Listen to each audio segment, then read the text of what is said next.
60 বছর বয়সী একটা মেল পেশেন্ট। তো এই পেশেন্ট হচ্ছে হসপিটালে আসছে কমপ্লিকেটেড ইউটিআই নিয়ে, অর্থাৎ তার ইউরিনারি ট্র্যাক্ট ইনফেকশন আছে এবং তার অবস্থা খুবই খারাপ, সে সেপসিসের দিকে যাচ্ছে।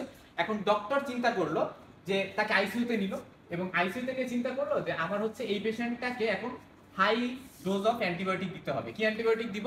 আমি হচ্ছে অ্যামিকাসিন অ্যান্টিবায়োটিক দিলাম। অ্যামিকাসিন যে অ্যান্টিবায়োটিকটা আছে এটা দিলাম, যেটা একটা অ্যামাইনো গ্লাইকোসাইড অ্যান্টিবায়োটিক। তো এই অ্যান্টিবায়োটিকটা যখন আমি পেশেন্টকে দিলাম 7 থেকে 10 দিন দেওয়া হইলো এবং 7 থেকে 10 দিন দেওয়ার পরে পেশেন্টটা হচ্ছে সুস্থ হয়ে বাসায় ফিরে গেছে। বাট তার 1-2 দিন পরে সে আবার ইএনটি ডক্টরের কাছে আসছে, আইসা বলতেছে সে হচ্ছে ডান কানে কিছু শোনে না। সো আলটিমেটলি তার কি হয়েছে, রাইট হিয়ারে হিয়ারিং লস হয়ে গেছে।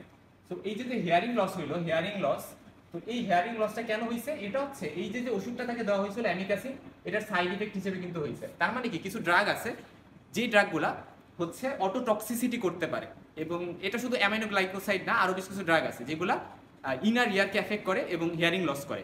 তো এই জন্য ড্রাগ দেওয়ার ক্ষেত্রে আমাদের এই জিনিসটা কিন্তু মাথায় রাখা উচিত যে এটা কিন্তু অটোটক্সিসিটি করতে পারে।